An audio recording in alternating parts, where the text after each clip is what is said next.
is trying to do the same thing. He want to fight the best they got out there. He's asking, can he fight the best? I believe his contract is coming to an end, so hopefully we can come together and I can take him to that next level and give him the fights that he want. I'm that guy. I don't think that I'm that guy who I've been my whole entire career. Sometimes it just take a little minute to adjust and adapt, and I'm adjusting and I'm adapting well. So July 12th is going to be a statement. Floyd Mayweather visited Shakur Stevenson's training camp ahead of his fight with Teofimo Lopez. He praised Shakur, calling him the best fighter in his weight class. Mayweather promised to share his knowledge, helping Shakur refine his skills, improve further, and reach new heights in his boxing career. The most skillful fighter at 135 will be hands down Shakur Stevens. And what is it about him? Because I know he have a lot of good attributes, but do you think he has enough power to sustain? Well, it's really all about skills. Pernell Whitaker wasn't a huge puncher, but he was, very exciting, very tough, and he fought everybody. And Shakur is trying to do the same thing. He want to fight the best they got out there. He's asking, can he fight the best? I believe his contract is coming to an end, so hopefully we can come together and I can take him to that next level and give him the fights that he want. And make the fights happen. Shakur Stevenson is hard at work in his training camp, focusing on every aspect of his game ahead of the Teofimo Lopez fight. He drills his speed, footwork, and defensive skills while refining combinations and ring strategy. Each session pushes him to his limits, sharpening his reflexes and endurance. The intense focus, discipline, and dedication in camp show that Shakur is fully committed to dominating on fight night. No. Yeah, on my way. You just sleep yet? Next thing you know, if you wake up, no, they think with Shakur Stevenson is determined to prove himself to anyone who still doubts him. Despite his achievements, he wants to show critics and fans alike that he is an elite fighter. Every fight is a chance to silence disbelief and reinforce his status as one of boxing's top talents.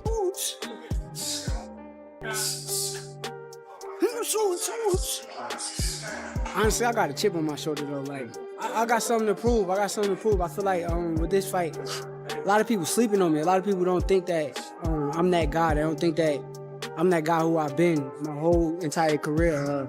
Sometimes it just take a little minute to adjust and adapt, and I'm adjusting and I'm adapting well. So July 12th is going to be a statement. On the Ariel Helwani show, Shakur Stevenson discussed his upcoming fight with Teofimo Lopez and responded to critics with confidence. He believes Lopez has never faced anyone at his level and is certain he will challenge him in ways no one else has. Shakur also commented on how Lopez would struggle against elite fighters like Terrence Crawford, saying he would likely be overpowered. While acknowledging Lopez's skill, Shakur emphasized that he doesn't consider him on Crawford's level. He also addressed his promotional situation, noting that although he had considered moving on from Matchroom, Eddie Hearn is now involved, ensuring strong backing and organization for this high-profile matchup, highlighting how seriously he takes both preparation and the business side of the sport. Ooh, I mean, that's their opinion. Like, they could say that. But I know he never fought nobody on my level. Like, I'm 1,000,000% sure that Teo has never seen nobody as good as me in his life. He's talking about, like, once he gets through you, then he wants Crawford, names like that. How do you think he would do against someone like Terrence at this point? I think he gets knocked out. Can't even hang with him. Yeah, he's too little. Bud is too big for him. Right. As far as skills, though, do you think he's on par with the likes of Terrence? I'm not going to say he's on a Terrence Crawford level of skills, but he's very skillful. He got a lot of things with him that puts him at a high level. One thing that was interesting to me was it seemed like you were going to move on from Matchroom, but now Eddie Hearn is involved in this, and this is a Matchroom event, it seems like. I know it's a ring card too, but he's promoting it here in the United States. So what is the state of your relationship with Eddie and Matchroom at this point?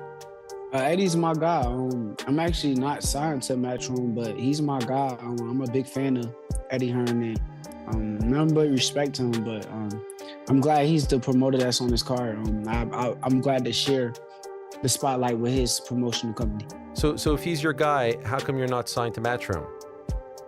I mean, it's just business. If it makes sense, then I will. You know, if it come down to it and that's what makes sense, then we'll do it. But right now, I don't think it makes sense. Okay, so are you just more of like your own man at this point? Your own entity?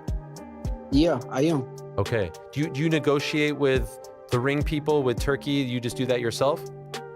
No, me and my manager, Analysts have closely examined the matchup, highlighting both fighters' strengths and vulnerabilities. One of the most critical aspects identified is Lopez's struggle with movement. While Teofimo is explosive, athletic, and capable of overwhelming many opponents with his power, he often finds it challenging to face opponents who move fluidly and force him to adjust continuously. This difficulty becomes especially significant against Stevenson, whose footwork, timing, and patience allow him to frustrate and control aggressive fighters. Bruce Carrington, a respected boxing analyst, has pointed out that Stevenson's ability to maintain range, shift angles, and force Lopez into uncomfortable positions could neutralize Lopez's offensive bursts, leaving him vulnerable to precise counters. Lopez's style thrives when he can assert his dominance and fight on his terms. However, Stevenson presents a challenge unlike many Lopez has faced before. Stevenson's defensive awareness, combined with his capacity to measure distance and change rhythm, limits the opportunities for Lopez to connect cleanly. The analytical consensus is that Lopez's explosiveness alone will not be enough. He must adjust strategically, maintain patience, and pick his moments carefully. A failure to do so could result in Stevenson dictating the pace and capitalizing on any missteps. This highlights a recurring theme in the matchup. Stevenson's technical skill may offset Lopez's raw athleticism.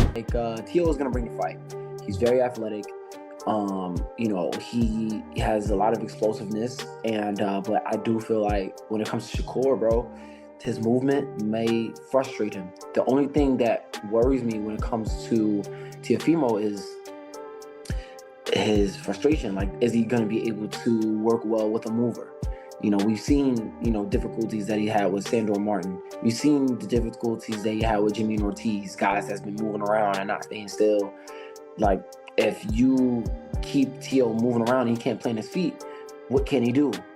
We're going to have to find that out on, January 31st. And I think Shakur, he's probably one of the best guys to, move his feet, be on defense, being hella patient and frustrating a fighter, bro. So, I don't know.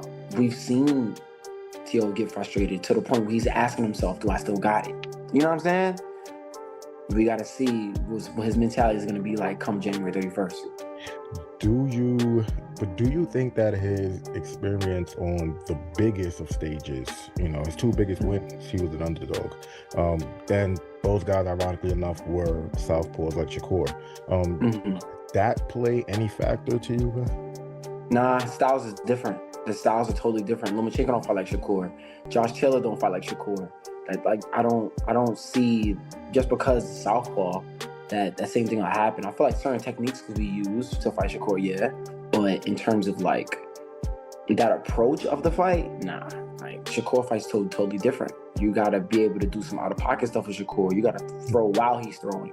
That's probably some of the only time. Another perspective emphasizes that Lopez performs at his best when facing elite-level competition. His ceiling shifts depending on the caliber of his opponent. Against a fighter like Stevenson, Lopez is forced to operate at the highest level, utilizing all his reflexes, timing, and ring intelligence. This fight is not merely about physical strength or power. It is a test of mental acuity and adaptability. Analysts note that Lopez has the potential to rise to the occasion, but only if he demonstrates discipline, manages his aggression, and avoids predictable patterns that Stevenson can exploit. In this sense, the matchup is a classic test of talent versus tactical mastery. Shakur Stevenson's speed is another factor that cannot be overlooked. Observers have noted that Stevenson's velocity is effectively a form of power. His punches often come faster than opponents can perceive, making even subtle shots highly effective. The unpredictability of his speed allows him to land clean, decisive punches that disrupt opponents' timing. Andis, a seasoned analyst, points out that many fighters fail to anticipate Stevenson's attacks, and this could be a decisive element in a bout against Lopez. The ability to combine precision with speed allows Stevenson to control engagements, dictate the rhythm, and punish mistakes, giving him a clear tactical advantage in exchanges. Teofimo Lopez needs opponents like Shakur Stevenson because they are elite fighters. He needs that to bring out the very best in him.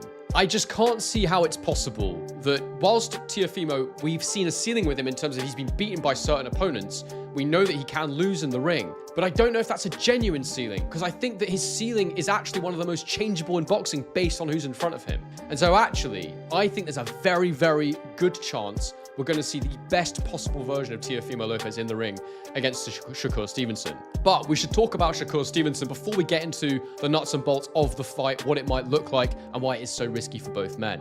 Now, Shakur Stevenson is currently undefeated. He's 24-0 with 11 KOs. He turned pro back in 2017. He's the same age as Teofimo Lopez at 28 years old, both men in their athletic primes. He's 5'8". I mean, these are on paper heights, so potentially a little bit shorter. He could even be a bit taller than Teofimo Lopez. I really need to see them next to each other to make that assessment. No lifts in the shoes, all that stuff. But around the same size is the most important thing. The difference, though, with Shakur Stevenson is he's actually a 3-weight division world champion.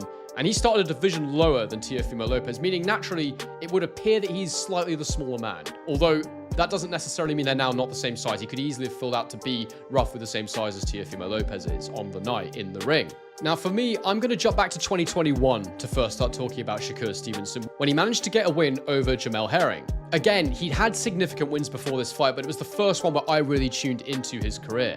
Notable wins had already come against Joet Gonzalez, Jeremiah Nakathila, but no one that was really a household name. Maybe Joet Gonzalez. No giant names. Jamel Herring was the first one where I was like, I know who Jamel Herring is. He beat Carl Frampton. He beat Lamont Roach. This is a very, very decent operator. And what can I say? I mean, Shakur Stevenson just absolutely dominated him and TKO'd him in the 10th round of their fight. But this was a really, really landmark standout performance from Shakur Stevenson. The talent was there for all to see. Everybody could tell this was a serious